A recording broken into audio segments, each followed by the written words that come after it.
Well, Batra Daf Nun Het, continuing from Nun Het Amud Bet by the Mishnah, halfway down. Hamar Zev, the spout or the drain of a gutter, the actual drain that leaks down the water, and no hazakah, there's no hazakah, you cannot make a hazakah with it, because the guy might let you to keep it there without complaining. But the place has a hazakah. What does that mean? We'll explain in the Gemara. The gutter itself, which means the pipes going vertically, horizontally actually, across the length of the roof, that does have a chazakah, because the guy should protest.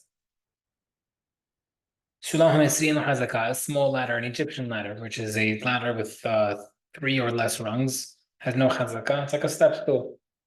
V'latzuri yesh lo chazakah, a tzuri ladder, it's a big permanent ladder, that does have a chazakah, because it's more permanent, therefore, if you see the guy put in there, you should have protested.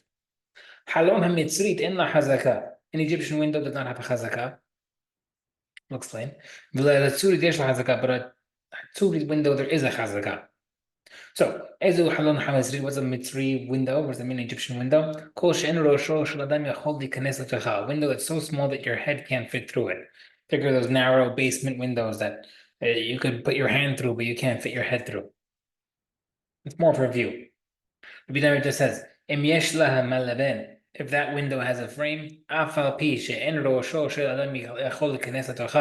even though the window is too small for your head to go through, but it has a frame, it has a chazakah. Just note that Ayudah, in his halakha of having a frame, he pointed out the fact that he explained what the Egyptian window is, that even though it doesn't have a frame, a person can't stick his head through, he explained what the window was. That'll be it. Explain, brought up again at the end of the daf. Okay. My Hamarazev in no chazakah, beginning of the Mishnah said the spout has no chazakah, but the place has a chazakah. It's the same thing. Make up your mind. There's 3 answers. The first answer is Hamarazev in no chazakah. The spout has no chazakah. Meruah ahat from one side. However, but he has a chazakah on at least one side, meaning the owner of the land that the water is going into can stop the guy from putting it on side A, but the guy could make a hazakah of having the spout existing. So, I don't want it on that side, but I can't stop you from putting it in the other side. Let's say the water is pooling on that side of my house. I want you to move it. I could force you to move it to a different side, but I can't force you to remove it completely. Second answer, Rabbi Hanan Amar, it says the spout doesn't have a chazakah. If the thing was long, you can shorten it. But it has a chazakah that if I want to tell you to take it off completely, I can't stop you. Good answer. Third answer. Note the spout doesn't have a chazakah. If the neighbor wants to build underneath it, I can. All right. So if I let you put it there, but if I want to build underneath it, I can build there. But the place has a hazakah that if I want you to remove it so I can build there, I can't stop you. I can't force you. No, Mishnah said, Mishnah said that the gutter has a chazakah. Second part, the long part, the pipe that goes through the ceiling. That's the roof. So according to the first 2 minutes, that makes sense. Because we said that nothing to do with the spout per se. But according to the last opinion, that the concept was because of building underneath it. Why would I have a care in the world that the whole point is building under the spout? Why would I have a difference on the gutter itself? What kind of hazakah do you need there? What kind of hazakah would prevent me from building? No, but I'm in a case where the gutter is made out of stone, and therefore the case of the chazakah for the gutter that's built already, I don't want you to build underneath the gutter because that will weaken the stone structure of the gutter. Okay. The pipe belonging to this guy, Reuven, the water is pouring into Shimon's property. Now Reuven says, I realized the past 4 years that the water is pouring into your property. I'm going to steal the pipe. This is like a reverse chazakah. the owner of the courtyard can stop Reuven from closing up the pipe on Reuven's property that is pouring into Shimon. Why? The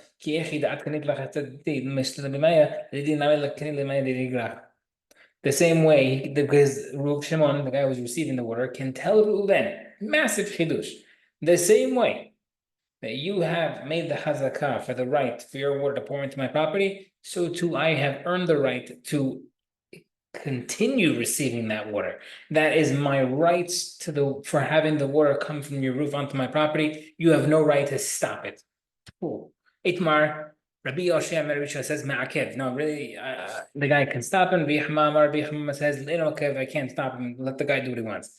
As Rabbi Abisal asked the question to Rabbi Yisrael for his halacha, Amar Lahu Ma'akev, he can stop him.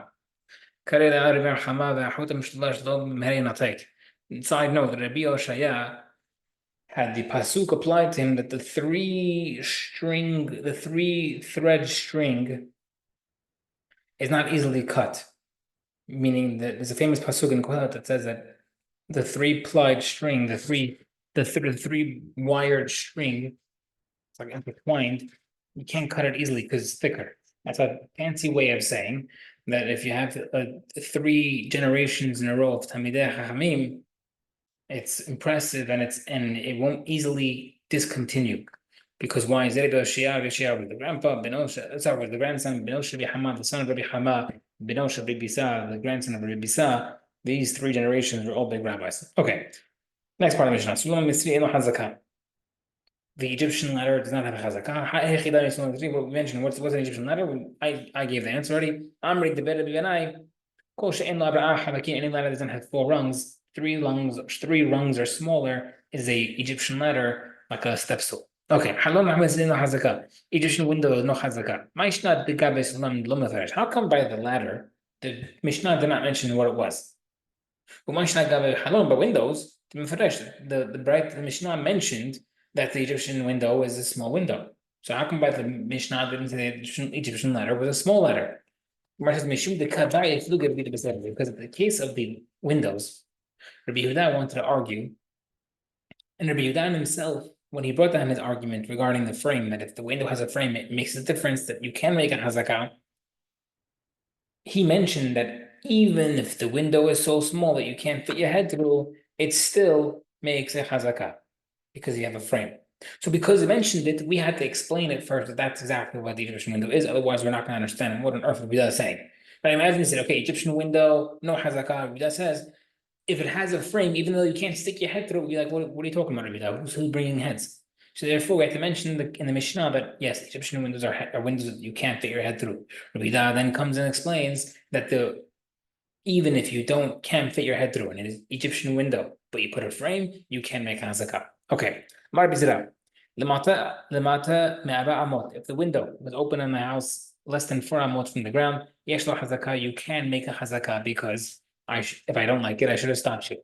But if the first 3 years, I can stop you, seemingly because of privacy. If it's above 4 amot, no hazakah, no hazakah. And I can't stop you from opening it. So, Rabbi says, even if it's higher than 4 amot, there's no hazakah, and I can stop you. So, seemingly, the second opinion, is the guy can be very annoying. There's no hazakah,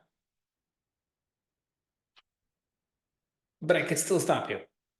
So, maybe Rabbi Yehuda and Rabbi Zera are arguing whether or not we can stop or force people from acting like Sodom. Sodom, the famous concept of Zene, Hene, Vezelo Haser. This guy is benefiting, this guy is not losing. You have people who can't stand to see you benefiting, and they'll stop you even if they're not losing anything. Oh, can I borrow your paper for a second? I'm gonna give it right back to you. No damage. Like, no, I don't want to give it to you. Why do it have to be like that? That's how people are. So Midat Sodom is one person is benefiting, one person is not losing. The machloket whether or not you can force someone not to act that way. If Bedin can get involved and say, no, if you're not losing, you have to help this guy out if he could benefit. So Rabbi Zera holds that since you can force someone not to act like Sodom, and the neighbor doesn't lose anything. I cannot force you to close it. But Rabbi Elazar seemingly holds that even though you're not losing anything, I can still force you to close it. Too bad on you. So the Gemara says, "Lo, not what's going on over here. The kulama kofin, really, you can force people not to act like Sodom, and I can't force you. I can't force you to close it if it doesn't cause me anything else. Bishani Hacha, but here is different. Because the neighbor can tell him, the reason why, even though above 4 amot you can't see through, and therefore technically I don't have a loss, I still don't want you to have that window because maybe someone might put something in your house that you'll be able to stand on. You'll see through into my courtyard. You'll see into my house. I don't want you to see stuff. Let's leave it alone. So therefore, there is a loss, and that is something that I'm able to protest. Okay, I hope that there's a guy came to Rabbi Ameh. Rabbi Ami sent the man to Rabbi Abba with the same question of the window above 4 amot. Amalei, he told Rabbi Abba, Avidle Kirabi La'a, we hold the side of halacha according to Rabbi La'a that he can force him not to open the window because that's what we hold. Okay, Amar Shmuel says, but the window's open to provide light. The house was dark. You opened up an extra window for light, not for view. I feel the kosher, even if the window is tiny. Yesh lo hazaka, that is a hazaka, because if the guy opened it for light in his house and the other guy didn't complain, he should have protested it easily. And in fact, they didn't protest, you can make a hazaka because it's not just a random window for nothing. This is the window for the guy's house. You should have complained if you didn't like it. No, it's not. Haziz, a beam that's going from my courtyard into your property. Ad tefach, if it's a tefach thick, yesh lo hazaka, there is a hazaka. V'yachol limachot, but the guy can protest it. If it's less than a tefach, en lo hazaka, there's no hazaka, but en yachol limachot, and I can't protest. So now we're going to go step by step. Amar Rabbi Asem, Rabbi Hanan, Rabbi Mari. If someone establishes tefach for the beam into your property, my pole's going a little bit over, you establish hazakah for 4 tefachim. So, much as my come well, 1 tefach is 4 tefachim. What does that mean? Gemara says no.